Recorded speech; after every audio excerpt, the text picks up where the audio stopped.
اور وہاں آپ کو مسافروں سے بھری ایک کشتی نظر آئی جو جانے کے لیے تیار تھی۔ چنانچہ آپ بھی اس کشتی میں سوار ہو گئے۔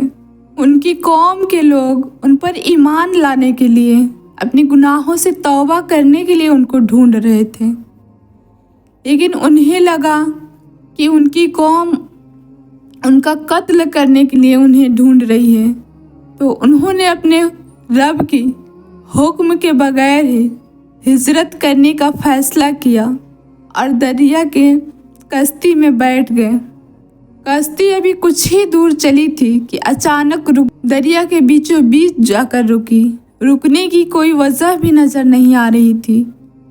ناوک یعنی ناؤ چلانے والے نے کہا کہ اس کشتی میں کوئی غلام ایسا ہے جو اپنے مالک کی اجازت کے بغیر بھاگا ہوا ہے۔ قرآن اندازی یعنی چٹھی ڈال کر یہ پتہ کیا گیا کہ وہ کون ہے۔ چنانچہ حضرت یونس علیہ السلام کا نام نکلا، تو حضرت یونس علیہ السلام نے فرمایا کہ میں ہی وہ غلام ہوں جو اپنے مالک کی اجازت کے بغیر آیا ہوں۔ چنانچہ انہیں پانی میں ڈال دیا گیا۔ ان لوگوں کا یہ رواج تھا کہ جب تک بھاگا ہوا غلام کو دریا میں ڈبو نہیں دیا جاتا تب تک کشتی آگے نہیں بڑھتی۔ جیسے ہی یونس علیہ السلام کو دریا میں ڈالا گیا تو اللہ کے حکم سے انہیں ایک بڑی سی مچھلی نے نگل لیا۔ حضرت یونس علیہ السلام خود کو ملامت کر رہے تھے، خود کو کوس رہے تھے کہ وہ اپنی قوم کے پاس سے نکلنے میں اتنا جلدی کیوں کیا، اپنے رب کے حکم کا انتظار کیوں نہیں کیا۔ اللہ تعالیٰ نے مچھلی کو حکم دیا کہ میں نے تیرے لیے ان کا غذا نہیں بنایا بلکہ تیرے پیٹ کو ان کا قید خانہ بنایا ہے، لہٰذا تم یونس علیہ السلام کو کوئی نقصان نہیں پہنچانا۔ حضرت یونس علیہ السلام مچھلی کے پیٹ میں اللہ تعالیٰ سے اس طرح دعا کی، لا الہ الا انت سبحانک انی کنت من الظالمین۔ اے میرے رب، تیرے سوا کوئی معبود نہیں اور تو ہر عیب سے پاک ہے۔ بے شک مجھ سے بیزا ہوا کہ میں اپنی قوم سے تیری اجازت کے بغیر ہی جدا ہو گیا۔ اللہ تعالیٰ نے حضرت یونس علیہ السلام کی یہ درد بھری پکار سنی اور ان کی دعا قبول کر لی اور آپ علیہ السلام کو اس آزمائش سے نجات دی، اور اللہ تعالیٰ نے مچھلی کو یہ حکم دیا کہ وہ حضرت یونس علیہ السلام کو صحیح سلامت دریا کے کنارے پر ڈال دے۔ مچھلی یہ اللہ تعالیٰ کے حکم کی تعمیل کرتے ہوئے حضرت یونس علیہ السلام کو دریا کے کنارے چھوڑ دیا۔ حضرت یونس علیہ السلام مچھلی کے پیٹ سے نکلے تو بہت ہی کمزور ہو چکے تھے۔ اللہ تعالیٰ قرآن میں فرماتے ہیں، ترجمہ، پھر ہم نے اسے میدان میں ڈال دیا اور وہ بیمار تھا۔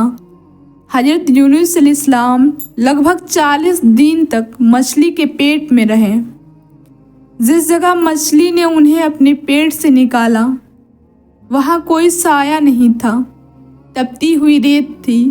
اللہ تعالیٰ نے آپ کی حفاظت کے لیے بیل اگا دیے اور روز ایک بکری آ کر آپ علیہ السلام کو دودھ پلاتی۔ اسی طرح آپ کے جسم میں جب طاقت آ گئی تو اللہ تعالیٰ نے آپ کو یہ حکم دیا، اللہ تعالیٰ نے آپ کو وحی کے ذریعے یہ حکم دیا کہ آپ دوبارہ اپنی قوم کے پاس نینوا تشریف لے جائیں۔ چنانچہ حضرت یونس علیہ السلام اللہ تعالیٰ کے حکم کی تعمیل کرتے ہوئے دوبارہ سے اپنی قوم کے پاس گئے۔ ان لوگوں نے عذاب کے اثرات دیکھ کر پہلے ہی توبہ کر لیا تھا۔ جب حضرت یونس علیہ السلام وہاں تشریف لے گئے تو انہوں نے پوری طرح آپ پر ایمان لایا اور اللہ کی عبادت کرتے ہوئے سکون کے ساتھ زندگی بسر کرنے لگے۔ 1,00,000 سے کہیں زیادہ لوگوں نے آپ کے دین کو قبول کیا اور ایمان لایا۔ تو حضرت یونس علیہ السلام کی اسٹوری سے ہمیں یہ سبق ملتا ہے کہ اللہ تعالیٰ اپنے خاص بندوں کو الگ الگ طرح کے امتحانات اور آزمائش میں ڈالتا ہے، لیکن جب بندے ان مشکلوں میں صبر و شکر کا دامن نہیں چھوڑتے اور اپنے رب کی یاد میں محو رہتے ہیں تو اللہ تعالیٰ جو سب سے زیادہ رحم کرنے والا اور مہربان ہے، وہ اپنے بندوں کی مدد وہاں سے کرتا ہے جہاں کوئی سوچ بھی نہیں سکتا۔